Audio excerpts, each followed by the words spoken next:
పల్నాడు జిల్లా నర్సరావుపేట మాజీ ముఖ్యమంత్రి వైఎస్ఆర్ కాంగ్రెస్ పార్టీ అధ్యక్షులు వైఎస్ జగన్మోహన్ రెడ్డి పిలుపు మేరకు యువత పోరు కార్యక్రమంలో భాగంగా వైఎస్ఆర్ పార్టీ ఆధ్వర్యంలో పల్నాడు జిల్లా వ్యాప్తంగా నియోజకవర్గాల నుండి వైఎస్ఆర్ పార్టీ శ్రేణులు అభిమానులు పాల్గొన్నారు.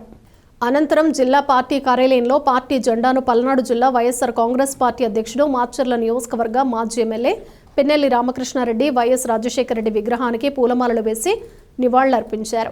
ఈ కార్యక్రమంలో పల్నాడు జిల్లా నియోజకవర్గ వైఎస్ఆర్ కాంగ్రెస్ పార్టీ ఇన్ఛార్జీలు పాల్గొన్నారు. ఈ సందర్భంగా స్థానిక వైసీపీ పార్టీ కార్యాలయం నుండి భారీగా వైఎస్ఆర్ కాంగ్రెస్ పార్టీ నాయకులు ర్యాలీగా బయలుదేరి జిల్లా కలెక్టర్ కార్యాలయం వరకు చేరుకుని కలెక్టర్కు వినతి పత్రం అందజేశారు.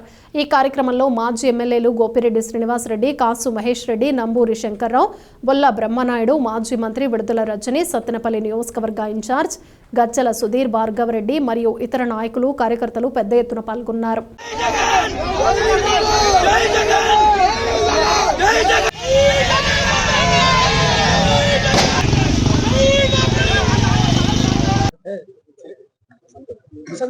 చంద్రబాబు నాయుడు గారి నాయకత్వంలోని కూటమి ప్రభుత్వాన్ని ప్రశ్నిస్తూ యువత పోరు అని ఈరోజు వైఎస్ఆర్ కాంగ్రెస్ పార్టీ ఈ కార్యక్రమాన్ని చేపట్టడం జరుగుతుంది. దీని ముఖ్య ఉద్దేశం 3 కార్యక్రమాల గురించి ప్రశ్నించడం. ఒకటి, ఏదైతే ప్రతి నిరుద్యోగికి నెలకు 3,000 ఇస్తామని ఇచ్చినటువంటి హామీ అమలు చేయటం గురించి ఈరోజు వైఎస్ఆర్ కాంగ్రెస్ పార్టీ కూటమి ప్రభుత్వాన్ని ప్రశ్నిస్తుంది. అలాగే గవర్నమెంట్ మెడికల్ కాలేజెస్ ని ప్రైవేటైజేషన్ ని వ్యతిరేకిస్తూ వైఎస్ఆర్ కాంగ్రెస్ పార్టీ కూటమి ప్రభుత్వాన్ని ప్రశ్నిస్తుంది. అలాగే ఫీజు రీఎంబర్స్మెంట్ బకాయిలను వెంటనే చెల్లించమని వైఎస్ఆర్ కాంగ్రెస్ పార్టీ కూటమి ప్రభుత్వాన్ని ప్రశ్నిస్తోంది. మనం చూసినట్టయితే ఫీజు రీఎంబర్స్మెంట్ ఒక గొప్ప ఉన్నతమైనటువంటి ఆశయంతో ఆనాడు ఆ దివంగత నేత వైఎస్ రాజశేఖర రెడ్డి గారు ఫీజు రీఎంబర్స్మెంట్ ద్వారా ఎంతో మంది పేద విద్యార్థులకు చదువులకు ఏదో మేము ఫీజు ఫోర్ అని అనౌన్స్ చేయగానే 700 కోట్లు రిలీజ్ చేశామని చెప్పారు. అవి వచ్చినాయో రాలేదో పడ్డాయో కూడా ఆ భగవంతుడికే తెలియాలి. ఎందుకంటే ఎక్కడ కూడా పరిస్థితి మారలా. విద్యార్థులు ఆందోళన చెందుతా ఉన్నారు. ఎడ్యుకేషనల్ ఇన్స్టిట్యూషన్స్ ఆ ప్రెజర్ అంతా కూడా విద్యార్థుల మీద పెడతా ఉన్నారు. కాబట్టి ఈ విద్యార్థులను ఎవరు ఆదుకుంటారు? ప్రభుత్వంగా మీ బాధ్యత కాదా? అలాగే బడ్జెట్ లో చూస్తే 2,600 అని చెప్పి ఈ సంవత్సర బడ్జెట్ లో చూస్తా ఉన్నారు. అంటే 3,900 కోట్లు మనకు అవసరం అయితే 2,600 కోట్లే మీరు ఇస్తే ఆ మిగతా బ్యాలెన్స్ ఎవరు కడతారు? ఈ భారం ఎవరి మీద మోపుతారు? కాబట్టి ప్రభుత్వంగా ఈ మొత్తం ఏదైతే ఉందో మొత్తం ఉన్నటువంటి 4,600 కోట్లు బ్యాలెన్స్ ని తక్షణంగా ఈ సంవత్సరానికి పెండింగ్ ఉన్నటువంటి బకాయిల్ని ఇమీడియట్ గా చెల్లించాలని చెప్పి వైఎస్ఆర్ కాంగ్రెస్ పార్టీ విద్యార్థుల పక్షాన డిమాండ్ చేస్తున్నామని తెలియజేస్తున్నాం. దేశంలోనే ఏ రాష్ట్రంలోనూ ఏ రాజకీయ నాయుడు గతంలో ఏ ముఖ్యమంత్రి చేయనటువంటి ఒక గొప్ప ఆలోచన చేసి ఒకేసారి రాష్ట్రంలో 17 గవర్నమెంట్ మెడికల్ కాలేజ్ తీసుకురావాలనేటువంటి ఒక గొప్ప ఆలోచనకు శ్రీకారం చుట్టినటువంటి ఒక గొప్ప నాయకుడు మా నాయకుడు జగన్మోహన్ రెడ్డి గారు. అలాంటి ఒక గొప్ప ఆశయంతో 17 మెడికల్ కాలేజ్ కోసము శ్రీకారం చుట్టి దీన్ని మూడు ఫేజెస్ కింద మేము డివైడ్ చేసుకుని సుమారు 8,500 కోట్ల వ్యయంతో ఈ కాలేజెస్ ని రాష్ట్రంలో తీసుకురావాలి, ప్రతి పార్లమెంట్ జిల్లా పరిధిలో ఒకటనే ఒక ఆలోచన చేసి అడుగులు ముందుకు వేశారు. దీంట్లో భాగంగా 5 మెడికల్ కాలేజెస్ మేము అనుకున్నటువంటి పద్ధతి ప్రకారం మేము వేసుకున్నటువంటి యాక్షన్ ప్లాన్ ప్రకారం 5 మెడికల్ కాలేజెస్ ని మేము ప్రారంభించడం, తరగతులు కూడా ప్రారంభించడం జరిగింది. ఇవి బ్రహ్మాండంగా నడుస్తా ఉన్నాయి. అలాగే సెకండ్ ఫేజ్ కి సంబంధించి కావాల్సినటువంటి ఇన్ఫ్రాస్ట్రక్చర్ ని కావాల్సినటువంటి ఇన్వెస్ట్మెంట్ ని మేము చేసి అట్ ది సేమ్ టైం కావాల్సినటువంటి రిక్రూట్మెంట్స్ కూడా చేసి ఇంకా కొంత మేరకు కంప్లీట్ కనుక చేస్తే ఈ సంవత్సరం రావాల్సినటువంటి 5 మెడికల్ కాలేజెస్ కూడా అందుబాటులోకి వచ్చాయి. కానీ ఏం జరిగింది?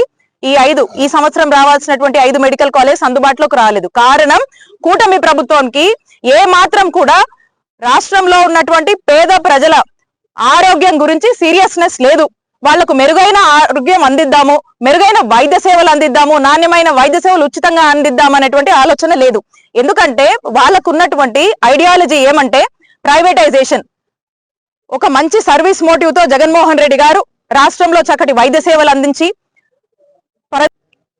Red book politics, red book implementation మీద ఉన్నారు. వరుసగా చూస్తా ఉన్నారు కదా, ఏ ఒక్కరిని వదిలిపెట్టకుండా. కాబట్టి ప్రజలు అన్ని గమనిస్తున్నారు. మీ యొక్క పద్ధతి మార్చుకొని మీరు ఇచ్చినటువంటి హామీలను మీరు కాస్త దృష్టి పెడితే బాగుంటుందని చెప్పి కూటమి ప్రభుత్వాన్ని హెచ్చరిస్తున్నాం. Thank you.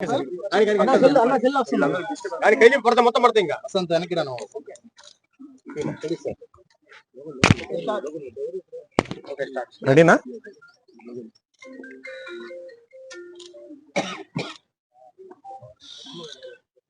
రాష్ట్ర వ్యాప్తంగా కూడా చదువుకునే విద్యార్థులు ఎవరైతే ఉన్నారో వాళ్ళ మీద ఈ కూటమి ప్రభుత్వం కక్ష తీర్చుకుంటా ఉంది.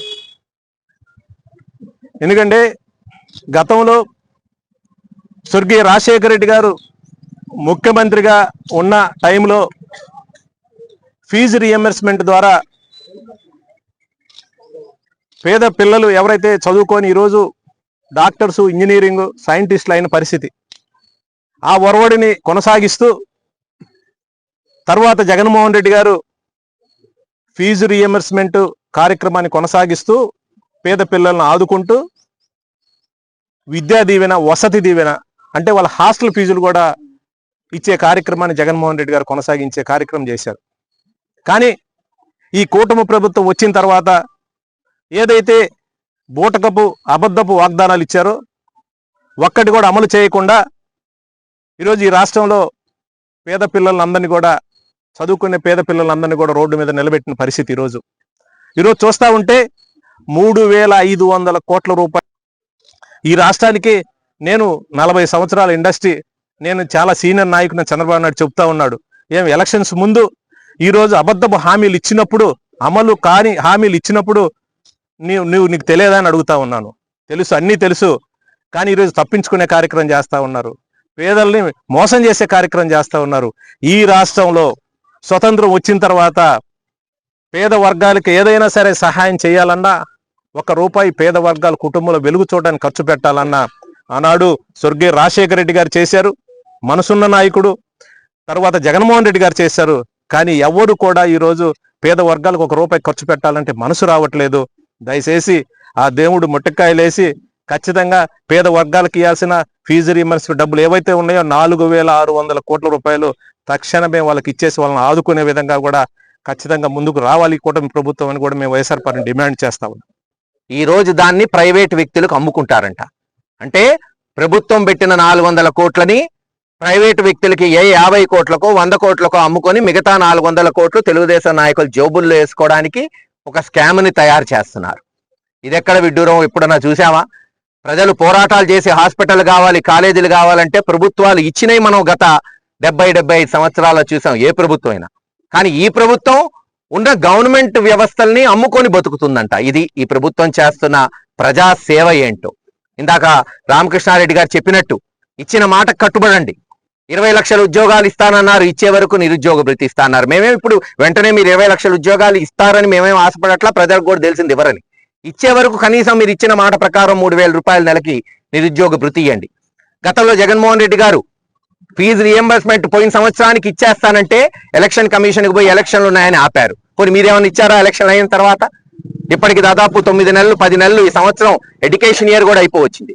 కాలేజీలు ఏమో ఫీజులు ఇవ్వట్లేదని పిల్లల్నేమో బయటకు పంపిస్తున్నారు, టీసీలు ఇవ్వట్లేదు, ఎగ్జామ్లు రాయనియట్లేదు. కానీ మీరేమో ఫీజు కట్టరు. ఎలా? ఈ సంకటం నుంచి విద్యార్థులు కొన్ని లక్షల మంది, దేనికైతే రాజశేఖర రెడ్డి గారు పేదవాడు కూడా ఉన్నతమైన విద్య, ఇంజనీరింగ్, డాక్టర్ అవ్వాలి, వాళ్ళ కుటుంబాలు కూడా మెరుగైన ఉద్యోగాలు తీసుకోవాలని సంకల్పించి ఫీజు రియంబర్స్మెంట్ పెట్టారో ఈరోజు దాన్ని పొడుస్తున్నారు.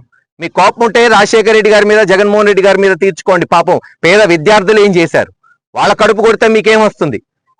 ఈరోజు వైఎస్ఆర్ కాంగ్రెస్ పార్టీ ఆధ్వర్యంలో పల్నాడు జిల్లాలో యువత పోర్ అనే కార్యక్రమం 3 అంశాల మీద ఈరోజు ఈ కార్యక్రమం చేయడం జరిగింది. మొట్టమొదటి డిమాండ్, ఫీజు రియంబర్స్మెంట్ కింద ఏదైతే చెల్లించాల్సిన బకాయిలు ఉన్నాయో 4,600 కోట్ల రూపాయలు చెల్లించాలని మేము డిమాండ్ చేస్తాం.